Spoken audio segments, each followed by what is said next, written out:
Arizona's news now.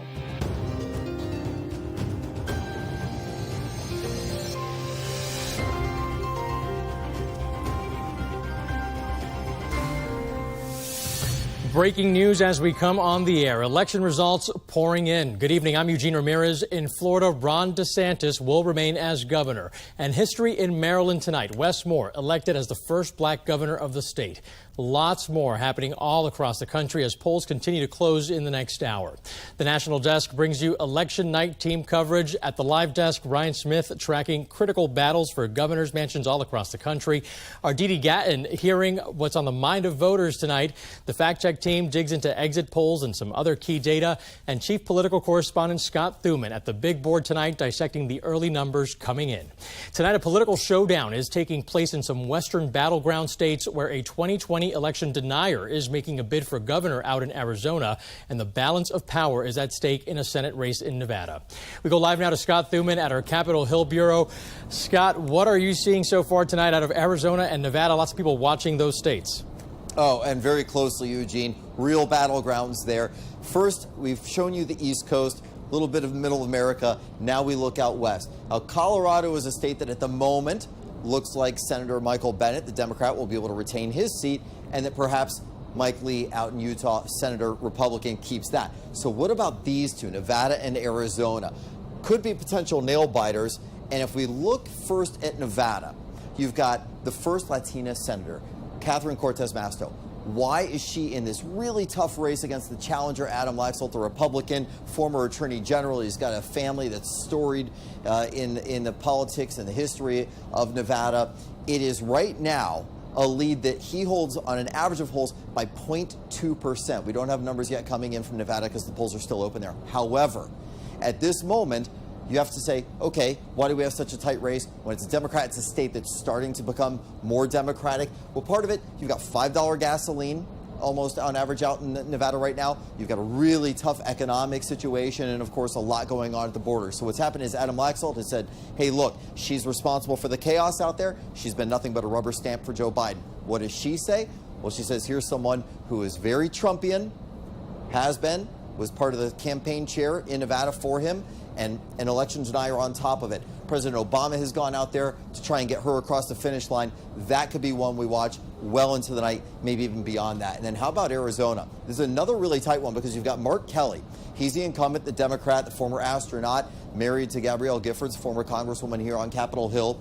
And he won that in a special runoff, special election. So he's looking for his first full 6-year term. He's going up against Blake Masters, a Republican, who, despite the fact that Mark Kelly has been seen as perhaps a better fundraiser, Republicans started throwing a lot more resources into this race when they realized that Blake Masters actually had a shot at unseating Mark Kelly. He also has been accused of being an election denier, being very Trumpian. Nonetheless, could he get some benefit out of that? In other words, as you mentioned, Eugene, Kari Lake is running for governor in Arizona and doing quite well in a lot of the polls. Could she help him because he's on the same ticket? That's one of the factors out there. You've also got the Libertarian candidate who dropped out not long ago. That could help Masters, even though the other candidate was only getting 1%. That may be all it takes. By the way, President Biden, his approval rating here in the state of Arizona, only 38%. And that's something Mark Kelly has done to try and distance himself from Democrats, saying, I'm willing to go up against them, especially on issues like immigration, for example. Are you surprised, Scott, before we move on from Arizona, are you surprised with Blake Masters and Kari Lake, we'll see how she does later, but all the support that those candidates are getting, people who have come out as election deniers, people who, in Kari Lake's case, has called herself Trump in a dress, right? Mm-hmm. Yeah, she has, and she speaks a lot like him these days, and some people have even gone so far as to project way into the distance, maybe she becomes someone who is a running mate should former President Trump end up on the ticket again. It is a bit surprising, but it is not unusual. This isn't an anomaly, Eugene. As you know, when you look at the candidates, a slew of candidates across the country right now, especially on the GOP side, there's somewhere between 290, maybe 300 who are considered election deniers. There's someone who at least is challenging what happened in 2020, still has that sentiment, or is saying they won't accept the results necessarily of this current race if they lose. It's become so popular that some people believe between 60 and 70% of the candidates out there on ballots across the country fall under that category. So she's just one of many. Now, she's got a charisma to her as a former news anchor. She knows how to handle herself in front of the camera, and that's come in quite handy in her race against Katie Hobbs there, the former secretary or current secretary of state there. But you are starting to see this pattern, Eugene, and I think that's important. And the other thing to mention here, if we just mention one more number for you, 42. 42 is the current approval rating for President Biden. Obviously, he's underwater. He doesn't want those numbers. No president does. He's on the rise again. They've been worse. But how much of a drag is that in races like in Nevada, in Arizona, in Georgia? How much does that hurt him? Because that's a state that he flipped, Georgia, to make blue. In Pennsylvania, where he won, and where he, of course, reversed course because that's a state that President Trump had won in 2016. So the presidential approval rating does matter beyond just what's going on at the White House. Now, Scott, I don't want to put you on the spot now, but when we come back, I want to pick your brain on independent voters and the role they're having, particularly when it comes to these Senate races that are so tight. They could really make it or break it for some of these candidates. Oh, yeah, they've got a very big say. We'll look into it for you. Hold that thought. We'll talk about that in just a bit. Thanks so much, Scott. Governors carrying some extra weight these days as well, with the Supreme Court sending power back to the states, talking about things like the Dobbs decision overturning Roe v. Wade. Let's check in with the live desk now. Ryan Smith continues her team coverage. Again, Arizona, a big state that everybody's looking at tonight, Ryan. And Eugene, there are a lot of breaking updates just into the live desk over the last 30 minutes or so. An Arizona judge now denying that emergency request to extend voting hours in Maricopa County. That's the state's most populated county. It includes the city of Phoenix.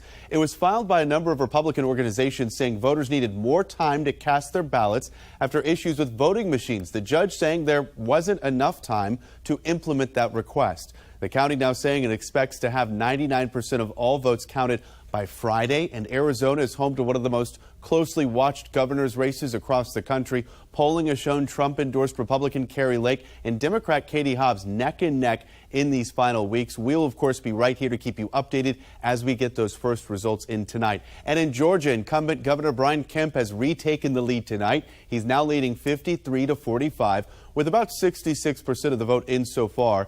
Stacey Abrams had originally taken that early lead, but we've watched it shrink over the past 3 hours. And Ron DeSantis, as we mentioned earlier in our broadcast, has now secured re-election in Florida after holding a sizable lead over his Democrat challenger Charlie Crist all night tonight. And with 89% of the vote in tonight, he has a dominant lead at 19 points. And across the country, there are 36 governor's races happening tonight. We are keeping tabs on each of those. Democrats already flipping 2 seats, one in Maryland and one in Massachusetts. We'll be tracking them for you throughout the night right here at the live desk. All right, we'll check back in just a bit. Ryan, deeply discouraged is how voters describe the state of America right now and its future as well. That's according to an extensive survey conducted for the Associated Press. Half of the voters who participated in that survey said inflation factored significantly in their vote, with price increases hitting groceries, gasoline, housing, and food over the past year. The U.S. economy was an overarching concern for voters, about 8 in 10 of them saying that it was in bad shape as high inflation has fueled fears of a recession. Not all voters, however, blaming President Biden's policies for those higher prices. In Georgia tonight, some key races for Senate and governor. Georgia's Secretary of State saying that the state's voters came out in near presidential level numbers. Didi Gatton joins us now with what's on voters' minds there. Didi. Eugene, many of us hear the word economy come up in daily conversations, but in Georgia, home to a few critical races, that didn't come up once for this voter. I saw what the Supreme Court did to women's rights in the last term, and it made me really concerned as a gay man that they're not going to be standing up for my rights in the next term if that comes up for debate. So I want to make sure that the people who are in office, both at the state level and at the federal level, have my rights in mind. Georgia's Senate race is one of the most closely watched races nationwide. There is a third-party candidate. CBS News reporting if no candidate wins at least 50% of the vote, the race could go to a runoff in December. Eugene. TD, thanks. Tonight, we're also following some developments in an issue that appears to be bubbling up in Arizona. Election officials trying to calm concerns now after machines rejected ballots in the first few hours of voting. Some now questioning election integrity there. Ryan Smith mentioned just a few moments ago, several groups now, including the Republican National Committee, have filed a lawsuit over this. County officials, they say it's just a technical issue, claiming that the tabulating machines at about 40 locations rejected those ballots because a built-in security feature was accidentally activated. But some Republicans, including high-profile gubernatorial candidate Kari Lake, continue raising doubt. They gotta fix this problem. This is incompetency. I hope it's not malice, but we're gonna fix it. We're gonna win. And when we win, there's gonna be come to Jesus for elections in Arizona. And Donald Trump Jr. chiming in. He's among those who are tweeting tonight about concerns in Arizona, in some cases already suggesting that the election might be, quote, stolen. Another lawsuit being filed in Pennsylvania, this one by Democrats. They want ballots that have been deemed invalid because of incorrectly written or missing dates to be counted in the election. Pennsylvania's Supreme Court already ruled in favor of the Republican National Committee last week to have those ballots tossed out, citing state law requiring the date on the return envelope. Democratic Senate candidate John Fetterman's campaign is one of the parties involved in that suit. His campaign issuing a statement arguing that the, quote, date instruction imposes unnecessary hurdles.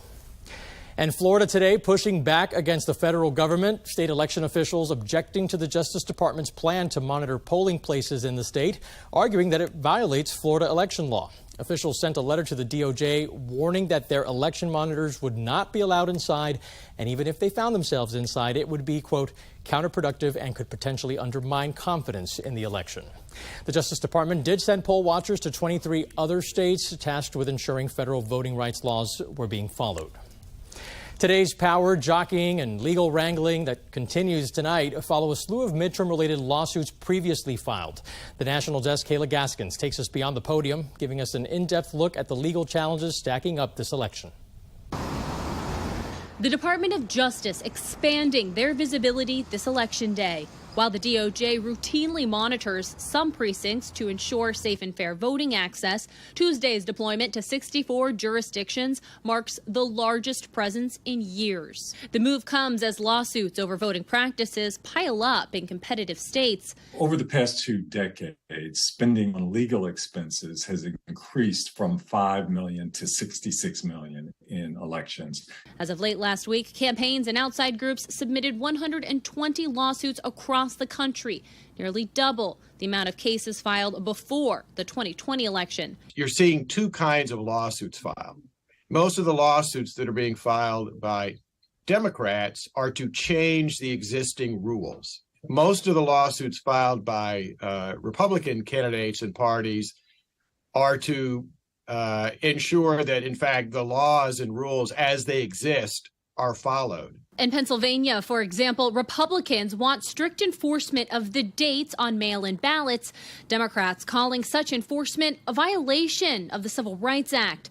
In Georgia, Democrats are asking the court to extend the voting deadline because 1,000 absentee ballots were not sent out in a timely manner. You got to recognize the politics with mail-in ballots. They're overwhelmingly Democratic. Really, both sides want an electorate that favors them, and Democrats are going to push hard for the inclusion of vote by mail ballots, and Republicans are going to push against that. Some predict these legal cases are but a dress rehearsal of the battles to come in 2024. In Washington, I'm Kayla Gaskins for the National Desk, America's News Now. You are watching the National Desk Election Night team coverage. And coming up in just moments, the election results coming in right now. We go live to New York and Florida for a look at what's happening on the ground there as voters pick their governor. And I'll check in with the fact check team breaking down some exit polls for us. It is election night and we are just getting started. And breaking tonight, former President Trump speaking at his Florida home Mar-a-Lago. Let's listen in right now.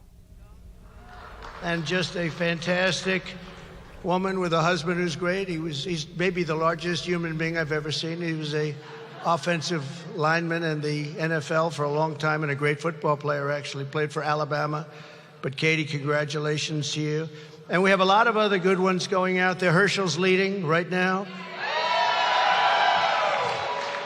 So we have a lot of big races going on right now. So enjoy that, enjoy the food, and enjoy everything. And really, in all fairness, it is a great honor to have the media with us, and we hope you enjoy yourself and this wonderful group of people. These are the people that you read about. They are not the nicest people in the world, but they are brilliant financially.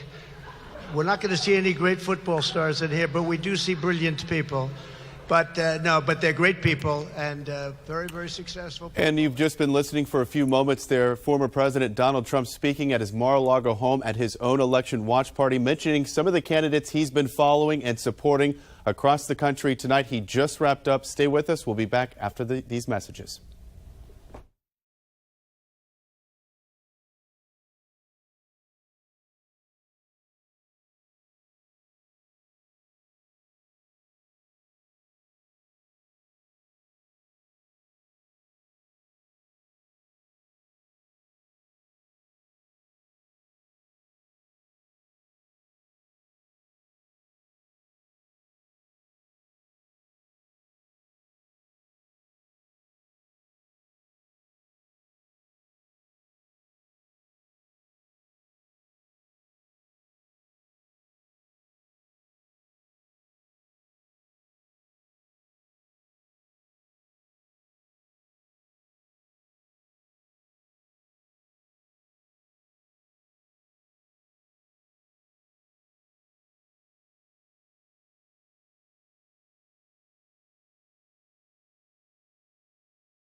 And breaking tonight, one of the earliest gubernatorial race winners tonight, Wes Moore in Maryland. We are told he is speaking tonight at his own campaign rally. We're going to go ahead and take that live for you right here. If we have that, let's listen in. Ella nació en Cuba. She was born in Cuba. She immigrated to this country from Jamaica. And she taught public schools for nearly 40 years.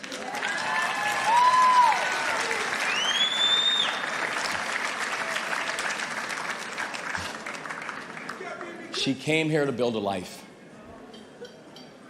but she ended up building a legacy. She also helped take care of me and my family after my father died, because he didn't get the health care that he needed. My father could have been saved, but he was left behind. So you see, this is personal to me. I have seen how a society with broken policies can leave its people broken too. Leave no one behind is not just a slogan. It is a value statement. And it is a value that will guide me as your next governor.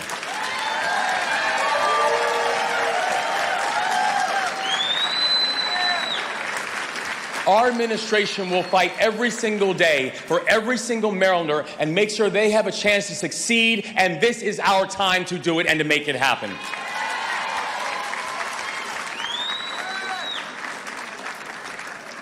But before I do close, I do want to take a moment just to speak about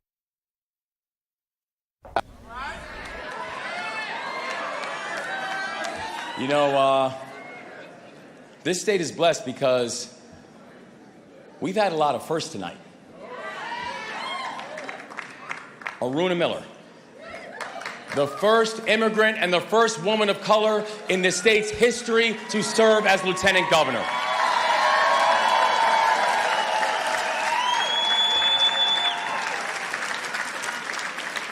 Brooke Learman, our first female comptroller. Our first black attorney general.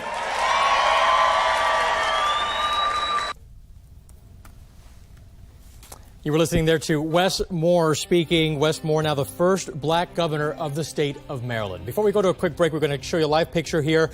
The headquarters of Dr. Mehmet Oz in Pennsylvania. Right now, 46% of precincts reporting the Democrat, John Fetterman, in the lead right now. We'll be right back.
Abortion access now on the ballot in a handful of states in California, Michigan, and Vermont. And at this hour tonight, voters overwhelmingly approving measures to codify abortion rights in those three states. And take a look at this in Kentucky. It appears voters are following the same route Kansas took just a few months ago, shooting down what's known as Amendment 2. That amendment would state there is no right to an abortion in the state constitution or any requirement to fund an abortion. And so far tonight, Kentuckians voting no on this amendment, 54% to 45%, but that's with about 70% of the votes in. Montana voters are deciding if health care providers could face criminal charges in some circumstances. That law would declare that an embryo or fetus is a legal person. We are tracking the results here at the live desk for you all night long. Ryan, thank you. And we now go back to our fact-check team. They've been looking at national and state exit polls. Courtney and Connor joining us now. How do Democrats and Republicans differ when it comes to their top concerns? Hey, Eugene, we found that there's a pretty big split between the two political parties. Now, Courtney and I dug into some national exit polls from CNN, and we found that nearly half of Republican voters cite inflation as their top issue when they headed to the polls. But 44% of Democrats, they called abortion their top priority. And the polls also found that voters were mostly opposed to the Supreme Court overturning Roe v. Wade. About 21% said they felt dissatisfied, while around 40% said they were angry. And about 60% of all voters said that abortion should be illegal in most or all cases. Now, that is up from 51% during the 2020 election. We're digging deeper into these exit polls, and we will be back with an update in 30 minutes. Eugene? Our fact-check team joining us tonight. Thanks so much for your help, ladies. We're going to go out now live to Tampa, Florida. Reporter Mike Magnoli there covering the DeSantis campaign. We heard from Governor DeSantis just a bit ago when he claimed victory, calling this win over Democrat Charlie Crist a win for the ages. Mike, what's the mood there like tonight, and what are you hearing there in Florida? Hey, Eugene. Well, let me take you back a couple of hours. When we arrived here in Tampa, the convention center was all decked out in signs that look like the signs that you see on the interstate.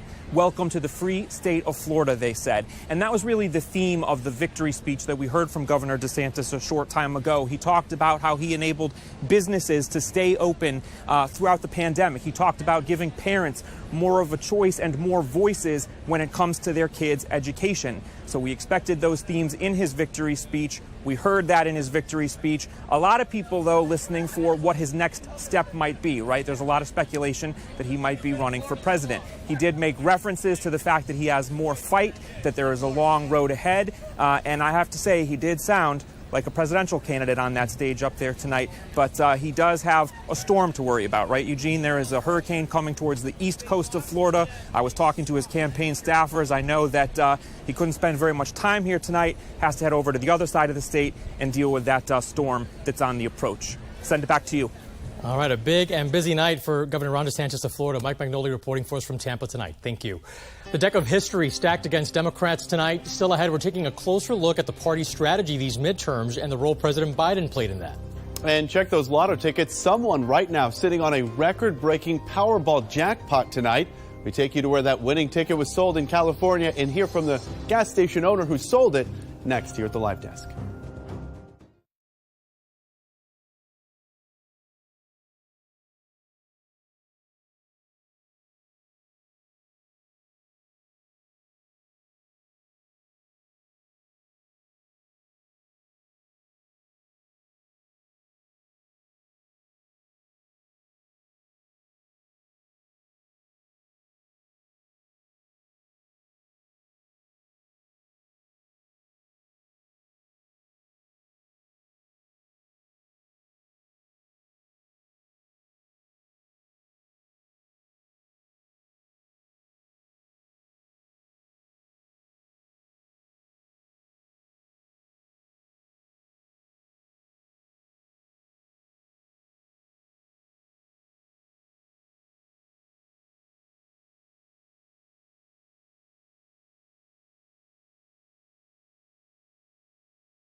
Well, someone struck Lotto Gold in the Golden State. That record-setting $2 billion jackpot, the largest in Lotto history, finally announced after a 10-hour delay overnight due to technical issues. Here's a look at where the winning ticket was sold. That's Joe's Service Center in Los Angeles County. The winner has yet to come forward, but California law does require his or her name to be made public. And the odds of matching all 6 numbers on that lone ticket, 1 in 292 million. It's a thrilling news for the gas station owner in California, who now nets a cool $1 million for selling that winning ticket. I come to this country, the country for a dream for the people looking for a better life. Where'd you come from? I come 1980 with $14,000 and 2 kids and with a wife. As a family business, all my kids, they help me. Very soon, maybe I will be retired. So when we find out who this mystery winner is, here is what that winner walks away with potentially. Out of the $2 billion prize, the cash value, $997 million. Republican Senator Marco Rubio winning re-election in Florida tonight. Moments ago, he just addressed supporters there in Florida. Take a listen to some of what he said. And they have joined this incredible new movement that isn't just going to change the country, it's going to change the Republican Party. After tonight, the Republican Party will never be the same, and that's a great thing for America and a great thing for Republicans. Marco Rubio beating out Democrat Val Demings. Still ahead, battle for control. Scott Thurman looking at results in 3 Midwest states, any of which could swing the balance of power in the Senate. Before we go to a break, give you a live look here at the celebration for Governor Ron DeSantis underway right now in Tampa, Florida. Earlier tonight, he called his victory over Democrat Charlie Crist a, quote, win for the ages. The governor now facing a big storm headed to Florida. You're watching the National Desk, America's News Now.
The National Desk, America's News Now.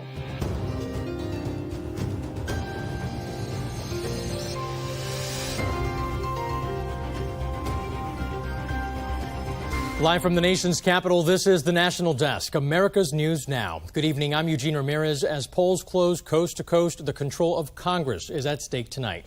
Scott Thuman joining us again live from our Capitol Hill bureau. Scott, of course, we're still waiting for some key races to be called, but how have you seen the balance of power shifted already so far?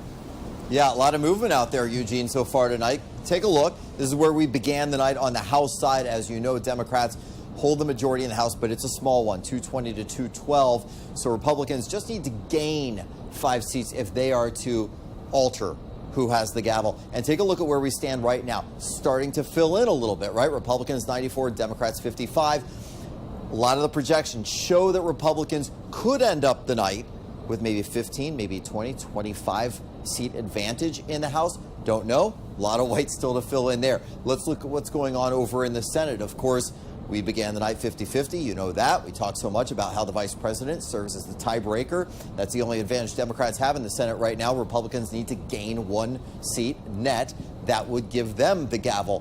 Where do we stand right now? Democrats 42, Republicans 41.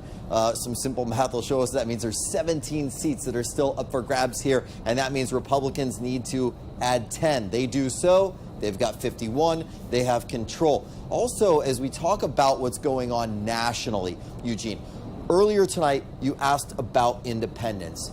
Yes, the country seems very, very split down the middle. That is not a surprise. But exit polling right now indicates 31% of respondents have said they identify as independent. Where are they sending their support? Where do their votes go? 49% to the Democratic candidates, 48 to Republican. So it doesn't get any tighter. What are Republican and Democrat voters doing? Same exit polling showing they're supporting their own party, 96%, voting for the opposite party, 3%. This is going to be a nail biter. We know that. It is not a surprise. What it is a call for patience, because across the country, you have all these seats that we're still waiting for results in. The check mark is only where it's been determined in the Senate. Everything else, still awaiting. Some of these are going to be very late. Georgia could be really tough. Arizona said they hope to have all 99% of their votes counted by Friday. We're talking about 3 days from now. So what's going to happen in Pennsylvania? Will there be challenges? There are legal challenges across the board. We're going to talk about that next time we talk, Eugene, about the legal challenges out there. Yeah, you know, fascinating that we're seeing how divided even the independent voters are. Talk about, polarization in America. It's not just Republican versus Democrats. Even the independents are split almost 50-50, 48 to 49%. Really fascinating to see that. Scott, you're looking at all these states that we may not have definitive races announced tonight. Are we looking at weeks from now? Are we looking by the end of the week? Really control of the Senate and the House? We might not know this for a while. We might not know. And remember, I mean, we talked about it earlier tonight, Eugene, but history is pretty recent on Georgia being the example.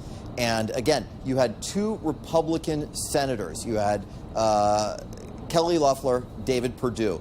Both of them lose to first-timers in Georgia, both Democrats. So the state swung from Republican to Democrat. But remember how long we had to wait for it. It was a runoff, and that was determined January 6th, same day as the attack on the Capitol. So it almost got overshadowed, even though Democrats took control of the chamber at that point, which was highly significant for President Biden coming in and having both the House and Senate. Really gave him the ability to do things like pass the Infrastructure Reduction Act, pass the infrastructure bill. Had he not had a Senate, probably doesn't get those. So a lot of people don't really look back and realize how significant that election, those runoffs were in Georgia, but it took until January 6th before we knew the answer. Could be the same case here, and that's what we're going to have to watch. Also, Alaska, for example, Eugene, we know that it's going to be Republican based on all the polling, but who will it be? They have a very difficult system out there. They do ranked choice voting, so top 4 candidates all get to keep running. It means you have 2 Republicans facing off in the Senate seat, plus a Democrat. It's still going to take a time to get these results. Yeah, it's going to be not just tonight. It's going to be a little bit of time before we know exactly what's going to be playing out. But we'll stay on top of it. Scott Thuman, we'll check back with you in just a bit. Thank you. And here at the Live Desk tonight, we start with a live look at votes being counted in the state of Michigan. Governor Gretchen Whitmer now facing Trump-endorsed Tudor Dixon for the job as top executive there. Now, this is a historic run for Dixon. She's the first woman to secure the GOP nomination for governor in that state. She's currently trailing Whitmer by 4 points tonight. Voters electing governors across 36 states tonight. A lot of action unfolding in those state capitals. And Democrats already flipping 2 states, impacting several hot-button issues like abortion and gun rights. One of those is Maryland, where Democrat Wes Moore easily secured the job, becoming the first black governor of that state. And new results just coming in from Pennsylvania as well. Democrat Attorney General Josh Shapiro is off to an early lead over Trump-endorsed Republican Doug Mastriano. With 19% of the vote in, Shapiro is leading, 56% to 42%. Mastriano had trailed in recent polling there. And we're also keeping a close eye in New York. Polls closing there earlier tonight. Recent polling showed Republican Congressman Lee Zeldin closing in on Governor Kathy Hochul, but the Democrat retaking the lead tonight. She's now up 62% to 37%. And in one of the tightest gubernatorial races in the country, that's in Nevada tonight, Governor Steve Sisolak facing off against Republican and Clark County Sheriff Joe Lombardo. Still no results to report just yet tonight in that race. And it's important to note here, President Biden narrowly winning Nevada in 2020. That's right, Ryan. Thank you. And now as we wait for election results tonight to find out what's next, we're already getting a breakdown of how politicians did on the campaign trail, the messages and strategies that worked and resonated with voters and those that did not. The National Desk, Christine Frizzell, has that part of the story. Hello, Maryland. President Biden on a blue state blitz. Hello, New York. Spending the final weeks leading up to Election Day campaigning largely with Democrats expected to win by large margins. President Biden is going where President Biden could be helpful to turn out Democratic votes in places that tend to like President Biden. Those rare stops in swing states, mostly with his former boss, President Obama. And that's for a good reason, says Professor Peter Loge. Elect John Fetterman to the Senate, please. President Biden's approval rating coming in at 39%, according to this week's Reuters Ipsos poll. Political analysts say top issues Democrats have been running on, like abortion rights and threats to democracy, are a little more abstract than Republicans' top priorities, the economy and crime, which most people feel every day. And there's simply history to contend with. The president's party loses seats in the House in midterm elections. That's almost as close to a truism as you're going to get in American politics. Both President Obama in 2010 and President Trump in 2018 made far more midterm campaign stops. And while some crucial seats flipped from Democrat to Republicans in the Senate, like in Missouri and Indiana in 2018, and Republicans held control of the Senate, Democrats made enormous gains and took control of the House that year. Most polls showing a similar flip this time around. It's about deploying the right messenger with the right message to the right audience in the right medium at the right time. And Trump is good at getting angry people angry to marching them to the polls. President Biden, that's not really his forte. I'm Christine Frizzell reporting for the National Desk. We'll take a look here. Former President Donald Trump casting his ballot in person at the Recreation Center in Palm Beach, Florida. He told reporters there that he voted to re-elect GOP Florida Governor Ron DeSantis. Now, the two Republicans could be 2024 presidential rivals. Trump encouraged Americans to head to the polls, saying if they want to, quote, stop the destruction of our country, they should vote Republican. There's only one choice to end this madness. If you support the decline and fall of America, then you must, absolutely must, vote for the radical left crazy people, the radical left Democrats. Trump also gave another hint of a 2024 White House bid at a rally last night in Ohio. He said he's making a big announcement next week.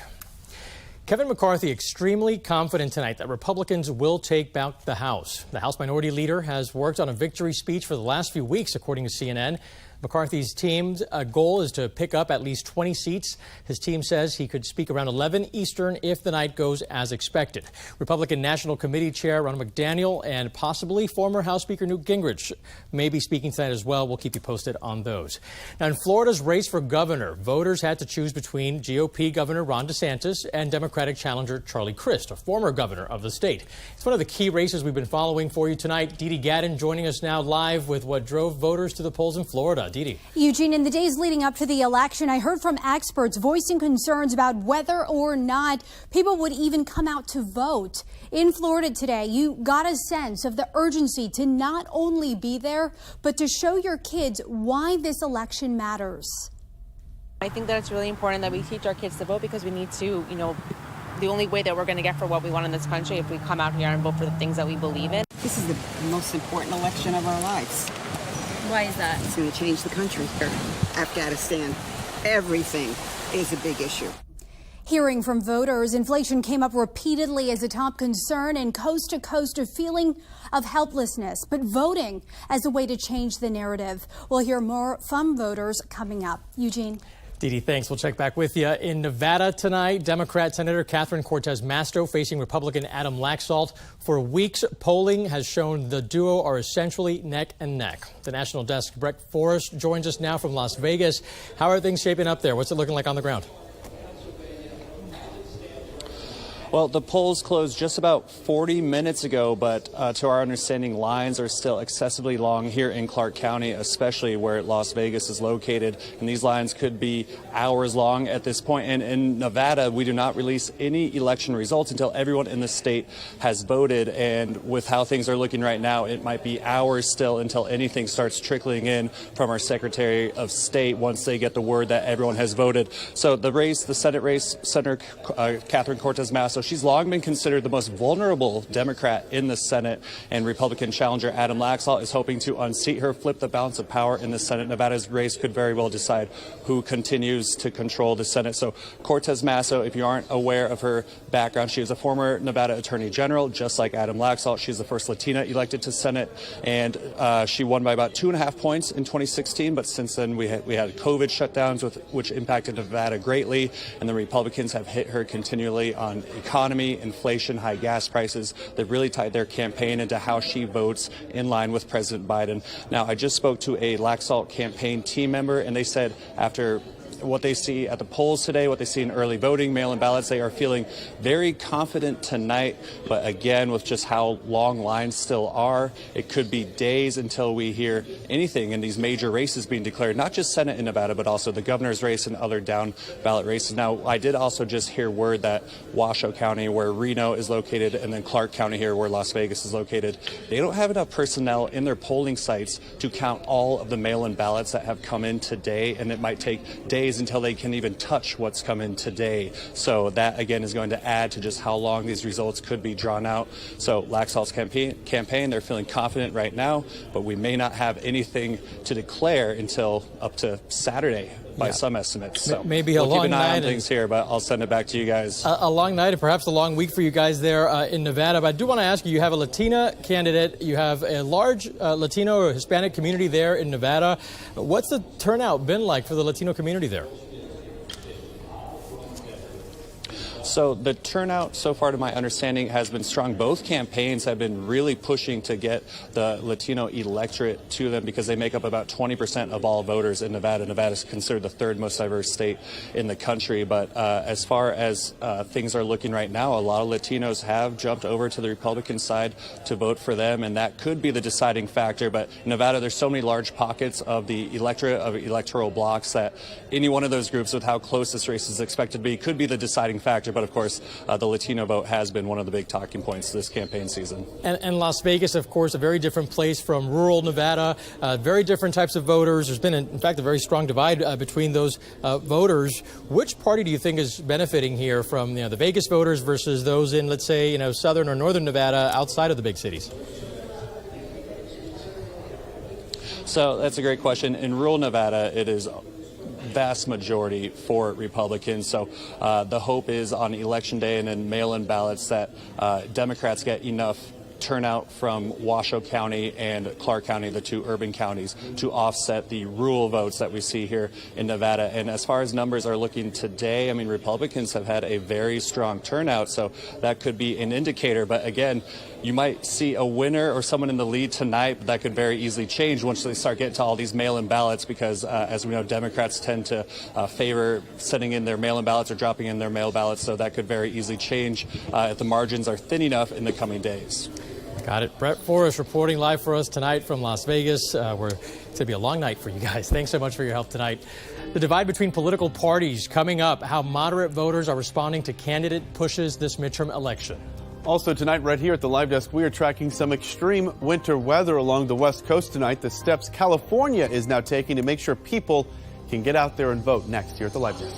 And we give you a live look here at Iowa tonight, where the Associated Press shows GOP Senator Chuck Grassley leading his Democratic challenger Michael Franken. You're watching the National Desk, America's News Now.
We head now to Ohio, where Republican governor was just reelected, but there is still a tight battle for a U.S. Senate seat tonight on this election night across America. The National Desk, Tom Bosco, joining us live in Columbus.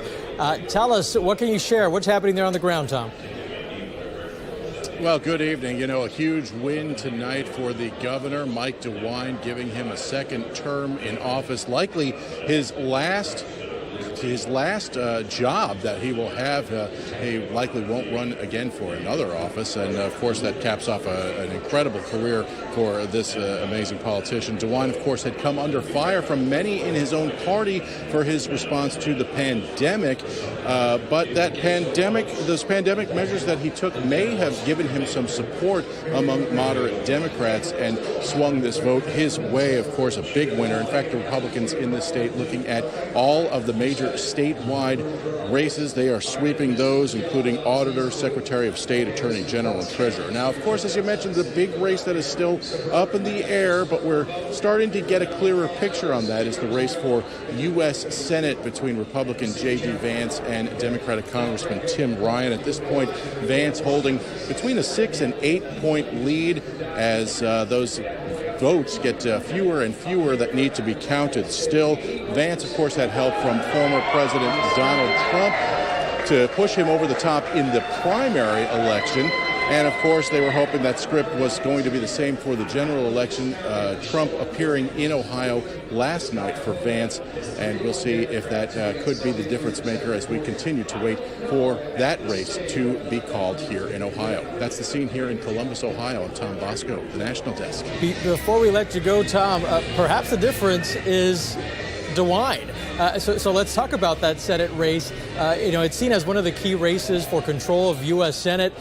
Can the governor's win give the momentum to then deliver a win for J.D. Vance as well? Well, it is possible, but the governor's win was just massive, about a 30, 40-point win here in the state. The Senate race going to be much, much more close there, and I think that really was the one race that the Democrats could be competitive in the state right now, especially with the climate, given Roe v. Wade, and then, of course, on the Republican side, the economic argument to be made with inflation and prices at the pumps. Sure. J.D. Vance, by the way, of course, a Trump-supported candidate. What do you think the results in Ohio tonight mean for the 2024 race for the White House? Well, that's really going to be interesting, no question about that. I think a bigger question, perhaps in Ohio, is going to be the next race for U.S. Senate in Ohio. Sherrod Brown is the other senator in Ohio. He is a Democrat and won as a Democrat in the same year that President Donald Trump won. So we've got some speculation that the current Secretary of State may run for U.S. Senate. And I think that's going to be, at least in Ohio, almost the more interesting race at this point than the 2024 election for president. Tom Bosco, our man on the ground in Ohio tonight. Thank you, sir. You bet. Well, outside of the politics tonight, severe weather. We are tracking that threatening coast tonight. The East Coast bracing for a late season hurricane, and the West Coast now under a winter weather threat tonight. Winter storm watches and warnings cover about a dozen states so far tonight. As much as 4 feet of snow now possible in parts of Nevada. New video coming into the live desk tonight from some of the hardest hit areas. Take a look at that, how quickly the snow is coming down over in Fairfield, Montana. This system also bringing bitter cold temperatures. The current temp there, just 2 degrees. And this video right here captured on the California side of Lake Tahoe today. First responders using heavy-duty equipment to move snow off of the road at the sheriff's office. Crews in California have been operating in storm operation mode all day for several hours now, an effort to keep roads clear enough for people to get to their voting precincts today. But the National Weather Service says this storm is much stronger than what the region usually sees in early November.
The push for pot on the ballot across 5 states tonight: Maryland, Missouri, Arkansas, and both North and South Dakota, all deciding whether or not to legalize recreational use of marijuana. And so far tonight, we've been seeing voters, for the most part, showing high approval for these measures in several states. Now, Missouri voters, though, appear to be more split on this issue, with just under half of the votes counted so far tonight in that state.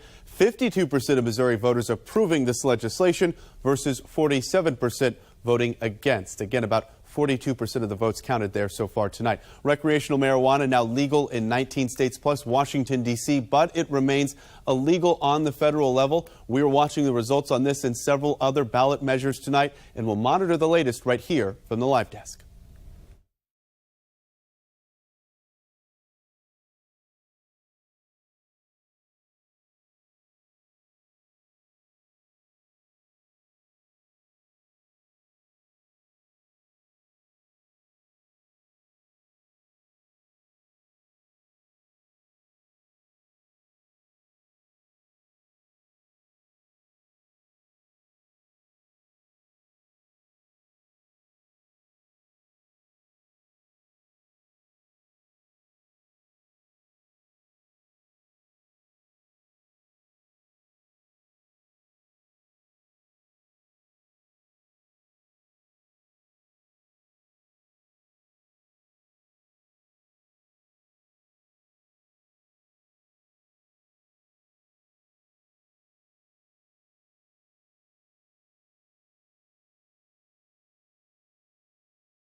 Our election night coverage continues in just a moment. First, here's a look at America's news and weather now, where you live. Hi, everyone. I'm meteorologist Charlie Lopresti with a look at the Northeast. We have clear skies and cool conditions out there tonight. The same areas that had temperatures in the 60s 2 nights ago for overnight lows will be in the 20s and 30s for lows tonight. But a nice rebound on Wednesday. A lot of sunshine. We have lighter winds. Temperatures will be in the upper 40s and low 50s. A few spots in New Jersey and parts in New York will be in the upper 50s. Now, if that's too cool for you, wait until Thursday. Notice 60s returning with a lot of sun.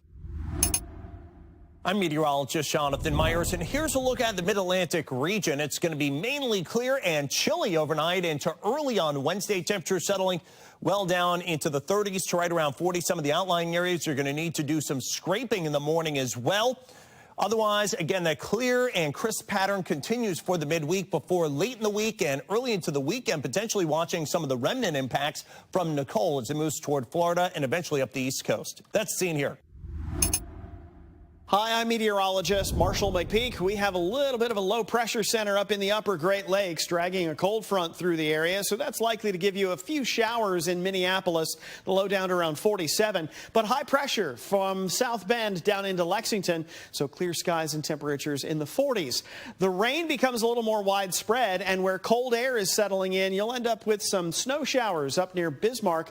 Des Moines, 72 degrees, but Bismarck only 31. Good evening, everyone. Meteorologist Kristen Clark tracking the weather makers across the West. Still a potent storm is moving into the central Rockies. And while the snow is winding down for the Sierra Nevada mountain range in California, it begins to shift into the Intermountain West and the Rockies. Gusty winds, too, as cold high pressure does begin to settle into the Pacific Northwest. So travel impacts likely, especially for the higher terrain. And let's look at the weather from here. Hi, meteorologist Chris Suchet. Look at our forecast across the region here on this election day. We've had a warm and a humid day with scattered clouds mixed with the sunshine, a couple of showers in southeastern Texas. We head into Wednesday's forecast. It starts mild, 60s and even some low 70s. The afternoon, mostly to partly sunny, another warm day. Changes, though, arriving Thursday. Cold front ready to move across Oklahoma, the Texas Panhandle, with a drop in temperatures. That'll swing south through Friday with a chance for some rain.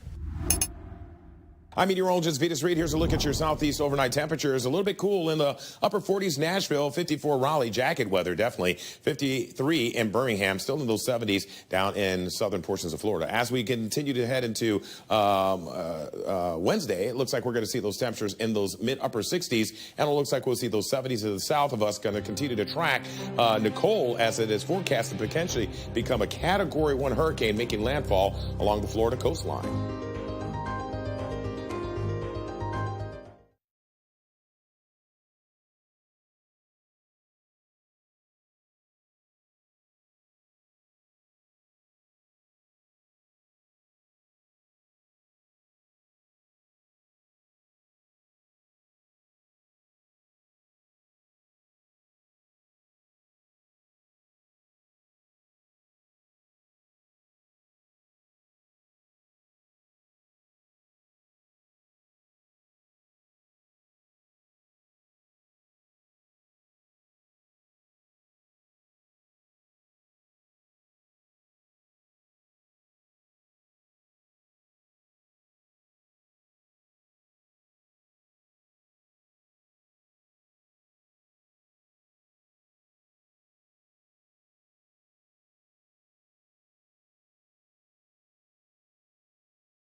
The National Desk, America's News Now.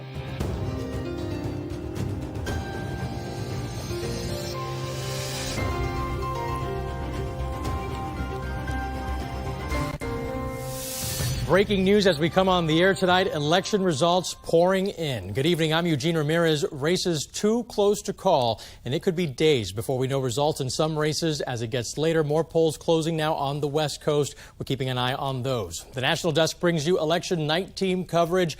At the live desk, Ryan Smith is tracking critical battles for governors across the country.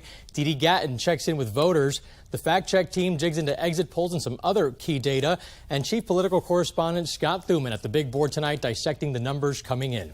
The balance of power is shifting with midterm election results flowing in. We go live now to Scott Thuman at our Capitol Hill bureau. Scott, we have seen some shift already in Congress, even though many races won't be called perhaps for days. Walk us through some of these changes that we're seeing already. Yeah, Eugene, ever changing here on Capitol Hill, minute by minute. Let's remind you where we were, where we are. Here's where we started the night in the U.S. House. Democrats 220, Republicans 212. Republicans just needing a net gain of 5 to take that chamber. How are they doing on that front? Well, 113 to 71. Republicans still a lot to fill in here on that chart as we continue to watch throughout the night. And what about over on the Senate side? 42-41. So we started, remember, 50-50. Democrats have that very slight margin of a lead, 17 seats to be decided. One of them may have been decided by the networks, but not everyone. So Ohio is a captivating race that we keep talking about all night long. A couple of the networks now are declaring J.D. Vance, the Republican, to be the winner in that race. We're waiting for the Associated Press. That's the standard we're going by tonight. But if that holds true, that means Republicans keep the power in that state. It was Senator Rob Portman retiring that opened that up. That means that Tim Ryan, the Democrat, the challenger, he would have lost. If that's the case, we'll alert you as soon as it happens. I want to talk to you, though, as we alluded to earlier tonight, Eugene, about some of the legal challenges that are going on around the country because they've been taking place. We've seen some from Arizona, Wisconsin, Michigan, Pennsylvania, Georgia, just to name a few. Now, some of those have been resolved already, and they're moving on just fine counting votes. Others are still outstanding. So we have to see how those play out. Do they delay the inevitable, or do they get resolved pretty quickly? Here's a couple other things to consider. We love to say election day or election night, meaning it's going to be encapsulated in a 24-hour period. We're wiser than that. We've seen this movie, how it ends too many times. We know that it's going to take a while, right, Eugene? Take a look at what happened just a couple of years ago with President Biden's election. It was Pennsylvania, his home state, that was one of the hang-ups there. Election day was Tuesday. It wasn't resolved. He wasn't declared winner until Saturday at noon. So basically 4 days there. And let's go even farther back in the time machine to the year 2000 when Florida, which has a way of holding up elections, tonight doing pretty well getting results in. But in 2000, there was a delay for all those kids who weren't alive back then of 37 days fighting over what was going to happen there. The Supreme Court, the state Supreme Court, all battling over I was in what would be Florida allowed. for that one, Scott. I remember that one very clearly. I was there, and wow, what a mess, right? It was more than a month, people waiting and waiting for results. And we might find ourselves in that situation with some of these races being, in some cases, at some point tonight, less than a point difference between some of these candidates. I'm talking about the big race in Georgia. That one was so close. Absolutely. And Eugene, then you were there. We were both there. Remember that number, 537. That's how many votes decided Florida and eventually allowed for George Bush to become President George W. Bush. That was out of more than 6 million ballots cast. So we see how that can go. It doesn't mean that's necessarily going to be what happens tonight, but when you talk about how much effort, how much money, how much stumping, the speeches, the fighting, the debates have been put into the midterm elections, especially in that fight over the Senate, we may be here a while. We don't know. Can we take another look, while you got the map there, at Georgia tonight? I mean, there's been so much interest in this race, and it's been so close to that. Yeah, I mean, look at that. You're talking about... Like sure, 71% reporting so far, Eugene. 49.3 Herschel Walker, 48.7 Raphael Warnock. Now, the latest poll average going into tonight, so as of about 10 hours ago, showed that Herschel Walker, on average, was going to be up 1 percentage point. Now, keep in mind, that may or may not be enough to end the race. There's a third candidate, a libertarian.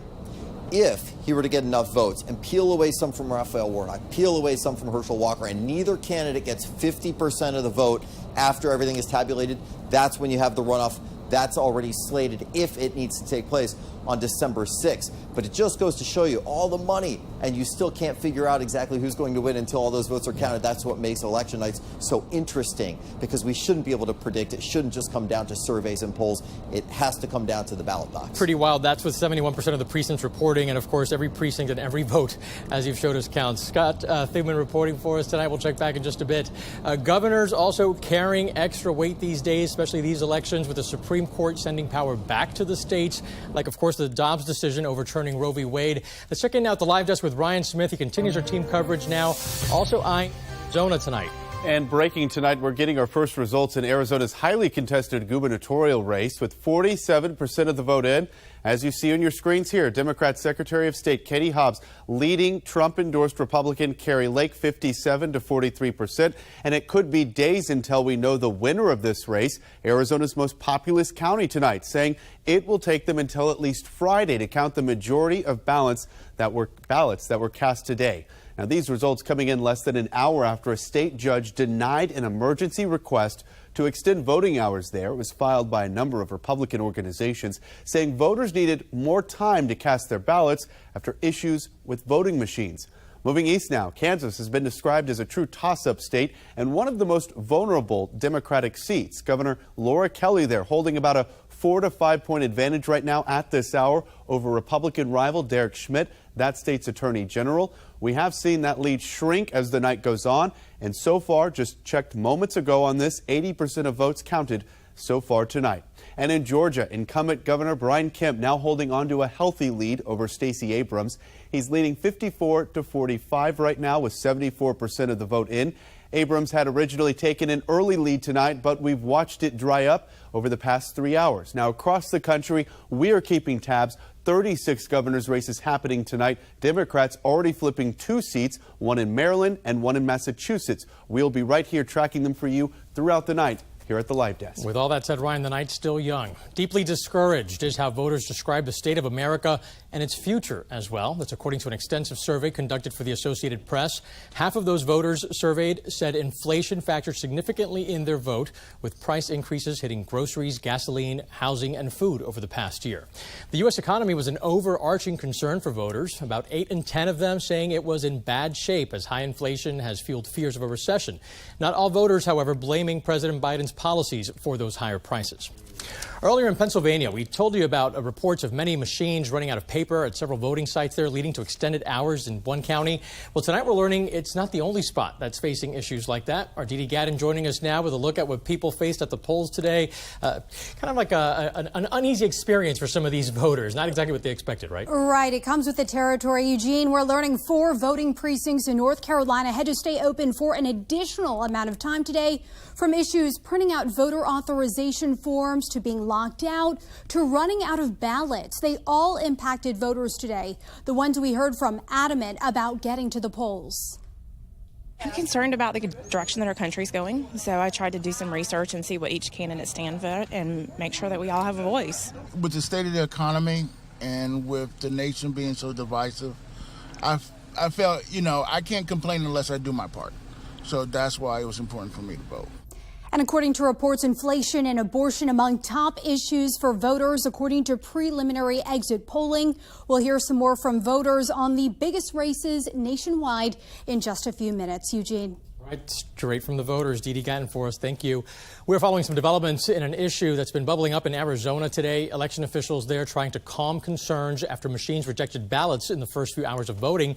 Some now questioning election integrity there.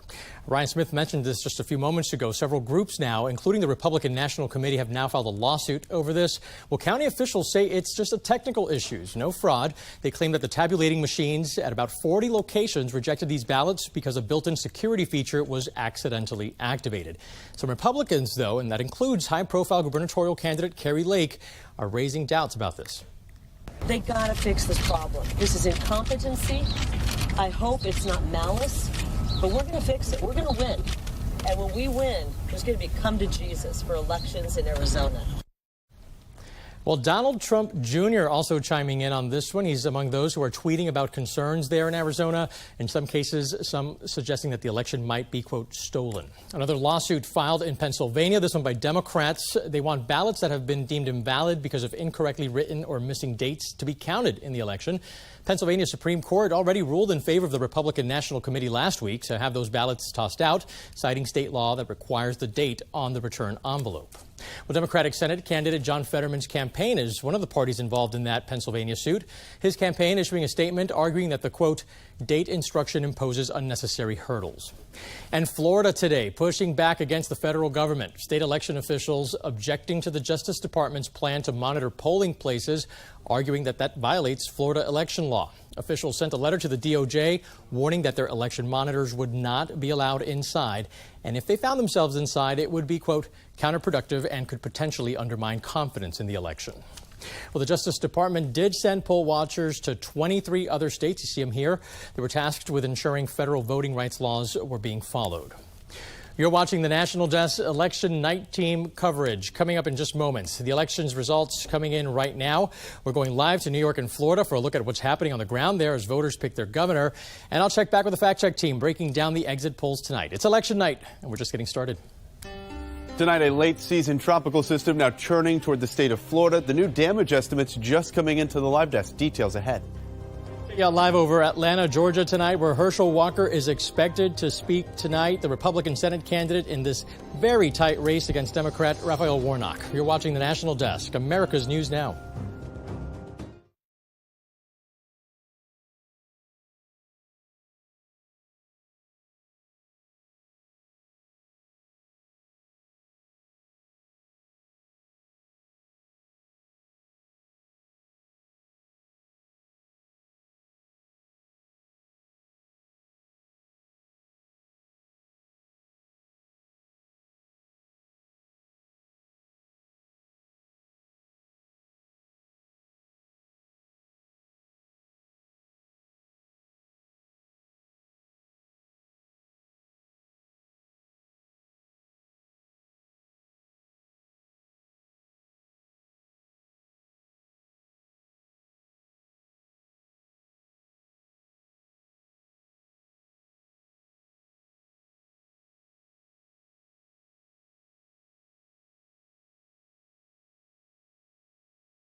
In New York tonight, Governor Kathy Hochul currently holding on to a lead. The Democrat in a fierce fight right now with the Republican challenger Lee Zeldin.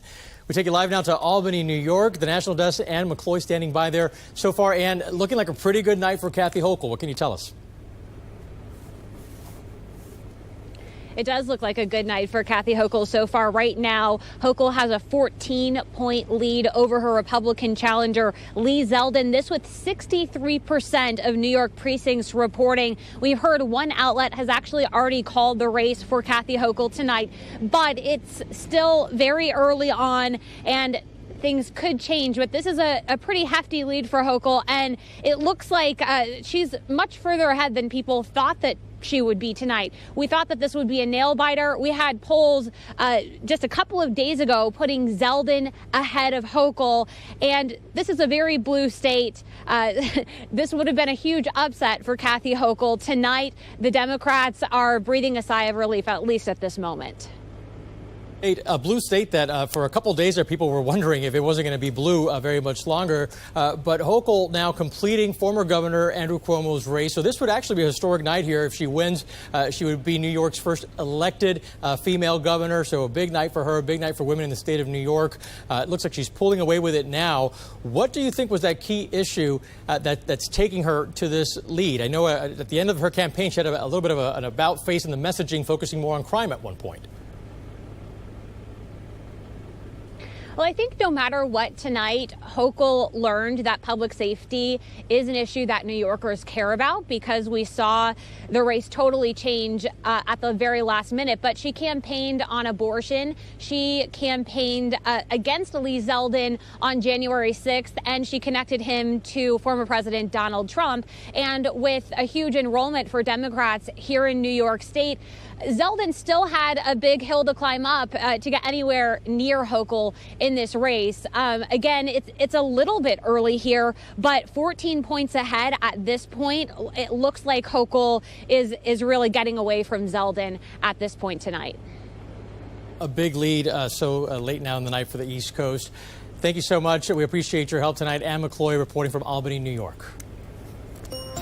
Here at the Live Desk tonight, we are tracking the growing threat from Tropical Storm Nicole. Experts now predicting that storm could cause upwards of $3 billion in damage in Florida alone. Tonight, Nicole is churning less than 400 miles from Florida's east coast. Now, it's forecast to make landfall as a hurricane as early as Thursday morning. And right now, tropical weather alerts cover most of all of Florida, including hurricane and storm surge warnings. In response to this, the first evacuation recommendations were issued today. Officials in Brevard County, Florida, now urging people in some of the most vulnerable locations along the coastline to go ahead and move inland. Experts also estimating that upwards of 20 million people will feel the impacts of those strong winds and other elements from this system, and another 800,000 people could see dangerous storm surge. Governor Ron DeSantis issuing a state of emergency for 34 counties ahead of Nicole's late season landfall. Now, the U.S. hasn't been hit by a hurricane this late in the year since dating back to 1985. Well, in Wisconsin, Senator Ron Johnson is his chamber's most at-risk incumbent Republican right now. He's facing the state's lieutenant governor, Democrat Mandela Barnes, who the party promotes now as one of the rising stars for Democrats. The National Desk, Ben Krumholtz, joins us now from Madison, Wisconsin, with the latest polling out of there tonight. What's happening there on the ground? Well, right now, Ron Johnson, the incumbent, does have a slight lead over the challenger, Mandela Barnes. The polls leading up to this were very close. Johnson, who had the endorsement from former President Donald Trump, chose not to invite him to Wisconsin to campaign for him, instead doing the campaigning on his own, focusing largely on public safety and election integrity. Of course, Barnes focusing largely on abortion. Right now, the race is very close. As for the governor's race, which we're also following, the incumbent Tony Evers has a 2 percentage point lead right now over Tim Michels, with about 40% of the votes still to come in. So the incumbents in Wisconsin are faring much better tonight than the challengers. Now, it does appear that Ron Johnson, is going to maybe pull away with this tonight. What do you think was key to flip this race? Is there any one particular issue that voters there were really motivated by? It's tough to say. When you looked at all the polling, it was mostly the economy. The economy polled very high in Wisconsin. Abortion wasn't that high. It was about 5th or 6th on the chain of issues as far as importance to voters. Election integrity also was a big one, and public safety, which were the big three for Senator Ron Johnson. And when we talk about Mandela Barnes being a rising star for the Democratic Party, a loss tonight would really be a big blow, not only to his career, but to Democrats as they look for young leaders to take the party forward. Have you talked to any voters about that and what they think this might signal for, say, 2024 and the future as Democrats try to find some leaders to take up that power position within the party? Yeah, not too much talk about 2024 yet. Obviously, they're favorable on Mandela Barnes. Ron Johnson spent a lot of time attacking his views and going into the past because Barnes brought up the fact that perhaps the police should be defunded. He really stepped back from that in the campaign, but he obviously is kind of a young up-and-comer for the Democrats. So it'll be interesting to see where they turn from here if he doesn't end up pulling ahead of Senator Johnson. And so far, he hasn't been doing that. All right. Thank you for your help tonight. Ben Krumholtz reporting for us live. High-stakes battles over abortion access on the ballot today. We will take you to those states now voting on this right here next at the Live Desk.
Abortion access on the ballot in a handful of states tonight, in California, Michigan, and in Vermont. And at this hour tonight, voters seem overwhelmingly approving of these measures to codify abortion rights in those 3 states. Now, in Kentucky, it appears voters are following the same route as Kansas took a few months ago, shooting down what's known as Amendment 2. That amendment would state there is no right to abortion in the state constitution or any requirement to fund abortion. And so far tonight, Kentuckians voting no on this, 47% to 52% saying yes to Amendment 2. Montana voters are deciding if health care providers could face criminal charges in some circumstances for those services. The law would declare that an embryo or fetus is a legal person. We are continuing to track all the results here, right here at the Live Desk. Ryan, thanks. We're going to check back in now with the fact check team. They've been looking at the national and state exit polls for us all night. We have Courtney and Connor standing by there. Ladies, what are you finding right now on how Democrats and Republicans differ when it comes to their top concerns? Well, Eugene, according to Politico, nearly 75% of voters are either dissatisfied or downright angry with the way things are going in our nation. And about the same amount say inflation has caused their families moderate to severe hardship. And we found this to be really interesting. Over half of Republicans and Democrats can actually agree on something, but unfortunately, it's that our democracy is threatened. But here's the catch. Politico reports that they don't agree on what that threat actually is. But we found 2/3 of Republicans express skepticism over President Biden's 2020 victory. Meanwhile, Democrats and President Biden point to January 6th. But we'll keep tracking these exit polls, and we'll be back with more information for you in about 30 minutes. Connor and Janae with the Fact Check team. Thanks. The deck of history stacked against Democrats tonight. Still ahead, we're taking a closer look at the party's strategy these midterms and the role President Biden played. And someone tonight sitting on a record-breaking Powerball jackpot. We take you to where the winning ticket was sold in California, and we hear from the gas station owner where that ticket was sold next here at the Live Desk.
Breaking tonight, Republican Governor of Texas Greg Abbott has won a third term over high-profile Democratic challenger Beto O'Rourke. Now, this becomes O'Rourke's third political loss in 6 years. The two have sparred in recent weeks over gun rights and Abbott's response to the Uvalde school shooting. The incumbent tonight, though, winning here 55%, 43%. As you see on your screen, he secures his third term here in the Lone Star State. Now, someone struck Lotto Gold in the Golden State. The record-setting $2 billion jackpot, the largest in Lotto history, finally announced after a 10-hour delay overnight due to a technical issue. Here's a look at where that winning ticket was sold. This is Joe's Service Center in Los Angeles County. The winner is yet to come forward, but California law does require his or her name to eventually become public. The odds of matching all 6 numbers on that loan ticket, 1 in 292 million. It's thrilling news for the gas station owner who now nets a cool $1 million for selling the winning ticket. I come to this country, the country for a dream for the people looking for a better life. Where'd you come from? I come 1980 with $14,000 and 2 kids and with a wife. As a family business, all my kids, they help me. Very soon, maybe I will be retired. Now, the $2 billion prize has a cash value of $997 million. Let me give you a live look now into Ohio tonight. This is the event for the J.D. Vance campaign. J.D. Vance, the Trump-supported Republican candidate there, right now in the lead. We're waiting for official confirmation from the Associated Press before we call this, or before they call this, and we report that they've called it. But this is one of the races that is seen as pivotal for control of the U.S. Senate. The Republican in that race, J.D. Vance, the Democrat in that race, Tim Ryan. Right now, they're looking at about a 6 or 7 point difference right now. J.D. Vance there in the lead. We're waiting for him to speak at any moment now, and we will check back with that live shot there in Ohio as soon as we hear more. Let's go back now to Ryan at the live desk for more of what's coming in there. Hey, yeah, obviously this has been a race that has captured not only what's happening in the state of Ohio, but nationwide. J.D. Vance has welcomed former President Donald Trump in recent weeks for several campaign stops, so it remains to be seen. We will see what that Trump effect and that endorsement really carries in the state of Ohio. It's a state that Trump won back in 2020, so we will see again what that endorsement does as we wait for these results here tonight. Yeah, lots of information coming into the live desk all night long. I know that this is one of the big races that Ryan's been watching for us all night. Scott Thuman's been talking about this. We're going to see now if there's finally going to be a call here, and we'll let you know as soon as we learn that. But still ahead tonight, battle for control. Scott Thuman looking at results in 3 Midwest states, any of which could swing the balance of power in the Senate. Ohio's one of them. You're watching the National Desk, America's News Now.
The National Desk, America's News Now.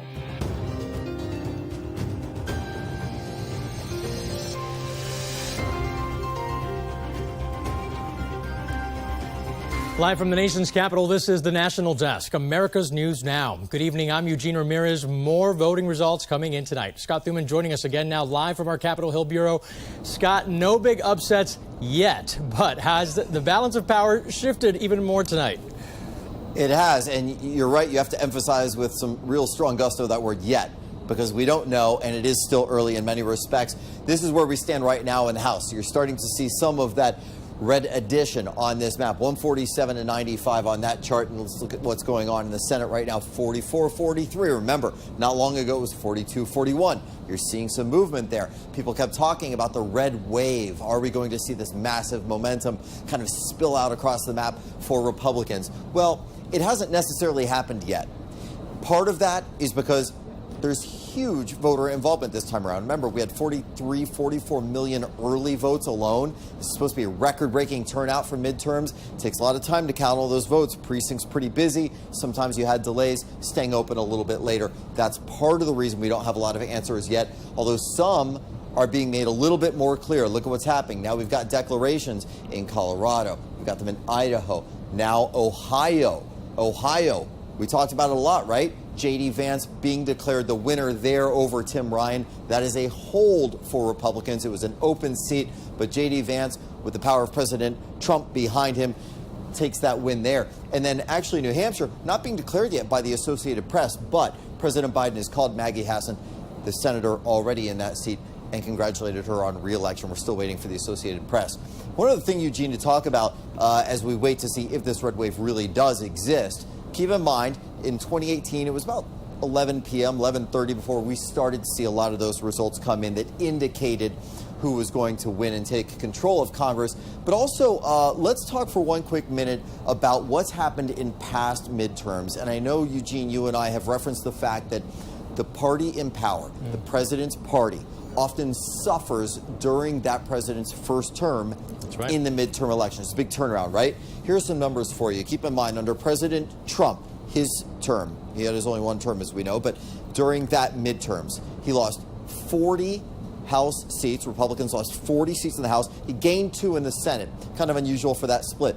President Obama's first term lost 63 House seats. 63, a massive number, and 6 Senate seats. President Bush, George W. Bush, a bit of an anomaly, gained 8 seats in the House, gained 2 in the Senate. But that was after 9/11. He had huge approval ratings at the time. Sure. A lot of coalescing, a lot of unity there. But under President Clinton before him, first term, lost 54 House seats, 8 Senate seats. Really big numbers. We don't know if that's what's going to happen tonight on the House side, on the Senate side, because we still have to wait. We've got to look what's going to happen with those big key ones. A lot of these midterm races seen as a referendum on the current administration. And we know that what's moving voters, according to multiple polls, has been the economy. And then we've seen the disapproval numbers for the president's job. And it just kind of all starts making sense, right? We talked a lot, you and I, Scott, over the past couple of days leading up to tonight about polling and whether you can believe it and, whether we've seen surprises or just polls that are flat out wrong. Have you been surprised by anything tonight? Because I feel like we're seeing exactly what we've been talking about. Not yet, and there is something to take away from this, that there is a testament in whether or not you really can trust the polls. Remember how wrong the polls got it in many people's eyes, especially in 2016 when President Trump beat Hillary Clinton. Now, technically, remember, she won the popular vote. So the polls weren't wrong nationally. Where they were wrong were on the state and local levels, where they said this is what's going to happen in this particular swing state. And they were way off, and that's why people were so shocked when they saw the final figures come in 2016. Now, the national polling has improved. They're better at taking into account a voter's education level and how prone they are to going to the ballot box on Election Day. And they've got a better understanding of what happens in early voters. Who are more likely to be early voters? Who's more likely to do it in person? So they've got a better grasp on it. State and local level, they don't get that kind of funding for some of these polls that are done at a more granular space. And so that's where some of that mishap may occur in predicting and then being wrong. But so far, it seems across the board, they've been relatively on point. Still plenty of time, though. You never know when a surprise is to sneak up on you. So hold on and watch what happens here. Scott Thuman, thanks. We'll check back with you in a bit. And breaking tonight here at the Live Desk, Beto O'Rourke speaking right here live in Texas shortly after the Associated Press called the race in favor of his Republican opponent, Texas Governor, the incumbent, Greg Abbott. Now, this marks O'Rourke's third loss in 6 years' time. He ran on a progressive platform. Abbott will now serve a third term in the state of Texas. Another governor's race just called tonight as well. Incumbent Governor Tim Walz has won re-election in the state of Minnesota. His first term included widespread civil unrest in the state following the murder of George Floyd. He defeats Trump-endorsed candidate Scott Jensen, who ran on a law and order message.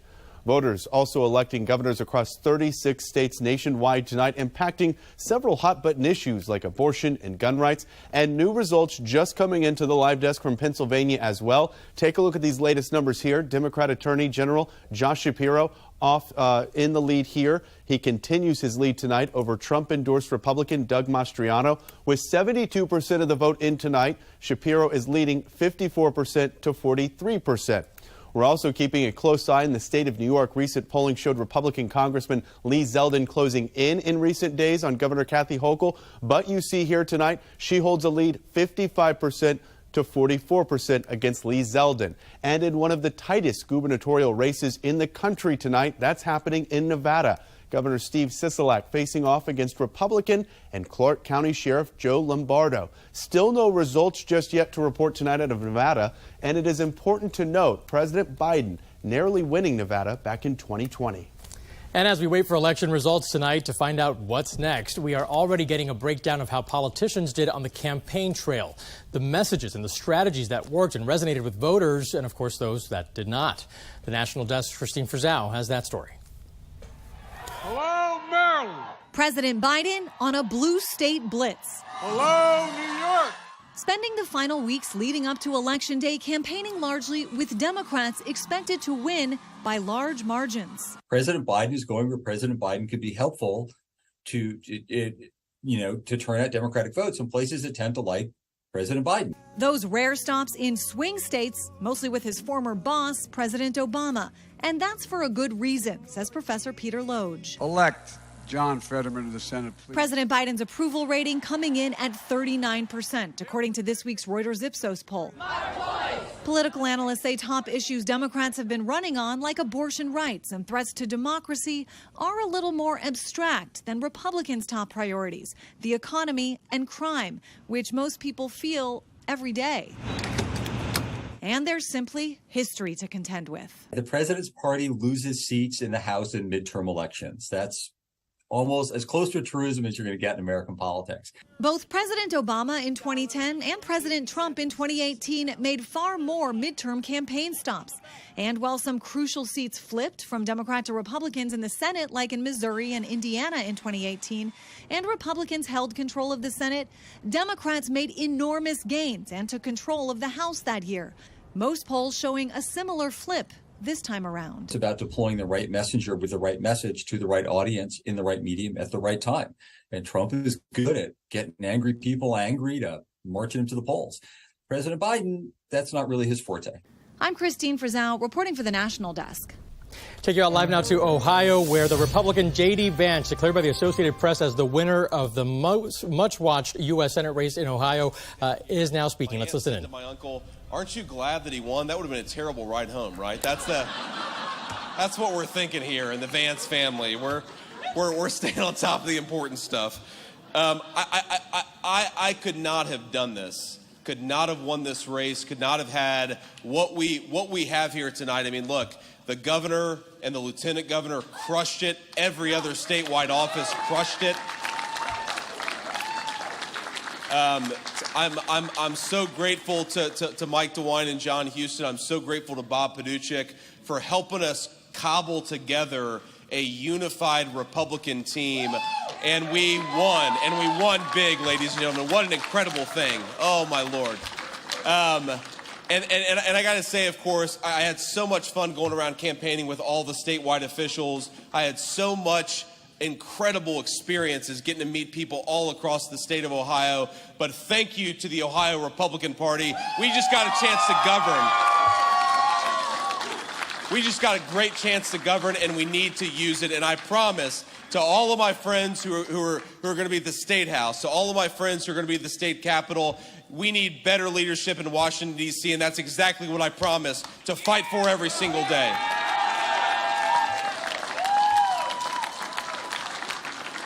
Now, the last thing I want to say, the last couple of words of gratitude here. I have been blessed with an incredible campaign team. And I can't thank these guys enough, but I want to name a few people by name. First of all, the guy who probably spent the most time on the campaign trail the last year and a half, and when we won the primary, I forgot him, Patrick McAllister. Thank you for getting us safe to where we need to go. To Jordan, our great campaign manager, Brian, who's the first hire in our campaign. Our incredible comms team, Taylor and Luke.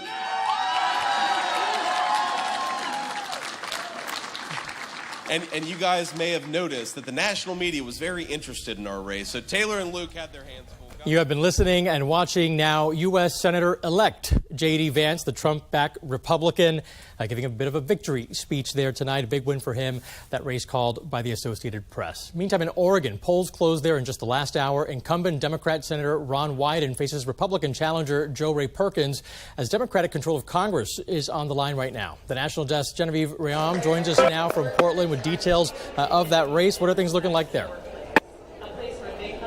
What I can tell you is that is certainly a significant race. We are here at the Hyatt Regency in Northeast Portland, where Ron Wyden is expected to be, as well as Tina Kotek. The big race here in Oregon right now at this point has to be with the governor. That is because there are three women who are eyeing that spot. We have a Republican, Christine Drazan, we have Democrat Tina Kotek, and we have unaffiliated Betsy Johnson. So three women, and it is a neck-and-neck race between the Democrat and the Republican. This is important because Oregon has not had a Republican governor for 40 years. And the latest polls just came out, and it looks like Tina Kotek, the Democrat, has 45.49% of the votes at this point, and Republican Christine Drazan has 44.54. So this is within 1 percentage point. Again, the polls just closed about 30 minutes ago, 45 minutes ago or so, at 8 o'clock here Pacific time. So the results are just starting to come in, but it is going to be a very close race here. Of course, as you mentioned, control of Congress is a huge issue in Oregon.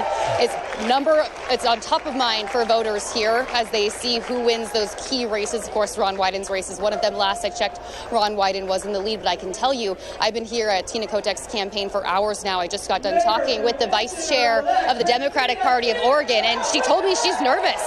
There's anxiety right now. There's concern that Tina Kotek will not win this race and that we will have a Republican governor for the first time in 40 years. But again, it is very early. It's very early right now. The results are just starting to come in. We, of course, do have mail-in voting here in Oregon, so we will continue to get results over the next several days. Nothing is determined right now. We're reporting live in Portland. Genevieve Rayom, back to you.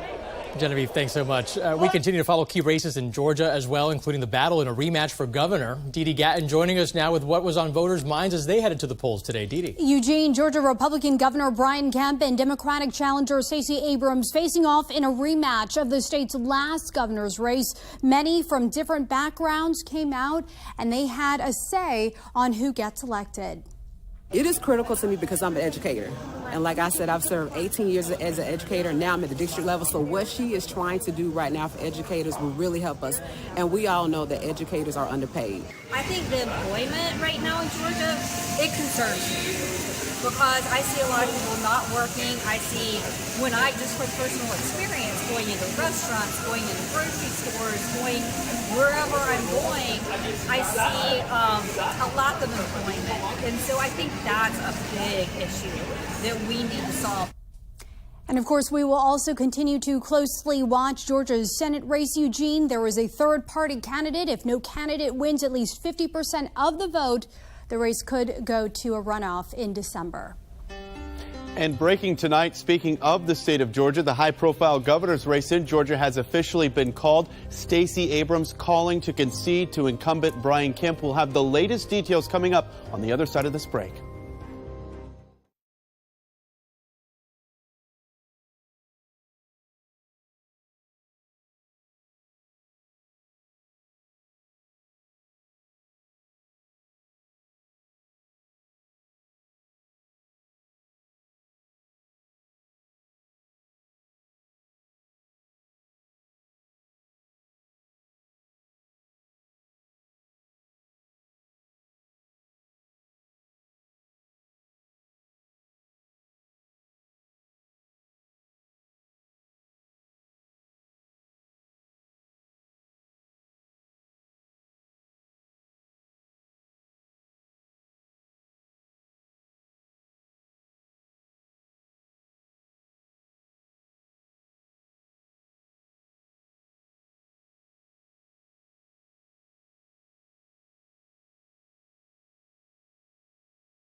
And breaking tonight, we're going to take you live to Georgia tonight, where we have just learned incumbent Republican Governor Brian Kemp speaking on the main stage. Let's go to his address.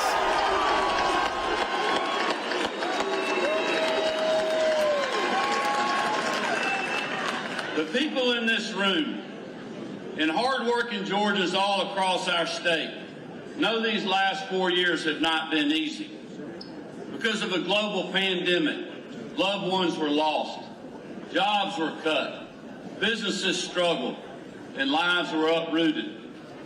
Nearly overnight, Americans from all walks of life were made to feel anxious, maybe even frightened for their future, their family's future, and the future of our country. This was an unprecedented challenge we had never faced before. There was no playbook. There was no widely accepted path forward. No silver bullet that could bring back our normal way of life. On top of that, you add in the 2020 election, pandemic politics, and a lot of people that didn't live here or vote here thinking they knew what was best for our state. At one point or another, the national media, Stacey Abrams, the healthcare pundits, far-left activists, liberal donors, presidents, both current and former, they all were attacking Georgia. They opposed our measured approach to protecting both lives and livelihoods. According to the pundits and the so-called experts, if you wanted to keep your barbershop open, you were a threat. Listening live to Georgia Governor Brian Kemp giving what we expect is a victory speech. We do want to mention the Associated Press has not officially called this race, but reports are circulating that his challenger, Stacey Abrams, called him tonight to concede in this race. Stick with us. We'll be back in about 90 seconds.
The push for pot on the ballot in 5 states tonight: Maryland, Missouri, Arkansas, and North and South Dakota, all deciding whether or not to legalize the recreational use of marijuana. So far tonight, we've seen voters, for the most part, showing high approval for these measures. Now, one state in particular, though, Missouri voters appear to be more split on this issue. With about 70% of the votes cast so far, 53% of Missouri voters are approval of this legislation versus 46% who appear to be against. Recreational marijuana now legal in 19 states, including Washington, D.C., but remains illegal on the federal level. We will continue to watch these results come in tonight right here from the live desk. As we head to break, we give you a live look here at Iowa, where the Associated Press just called the Senate race for incumbent Republican Chuck Grassley. You're watching the National Desk on this election night. We'll be right back.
Our election coverage continues, but it might be some time before we know the results of many of the races we've been discussing tonight. The National Desk Scott Thuman joining us now from our Capitol Hill bureau.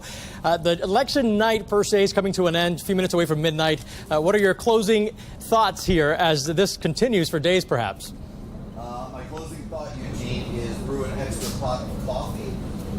Get the no-dos. Looks like we have an issue with your mic, Scott, if you want to check that real quick for us. And while you do that, I'll give you my thoughts so far. My thoughts so far, Scott, is that this is going to go on for quite some time. We've had some big races that have been called. We just saw Brian Kemp. I believe we're waiting for confirmation on that, but he's giving his victory speech. We saw J.D. Vance. We've seen a lot of significant races already. Governor Ron DeSantis of Florida winning a re-election there.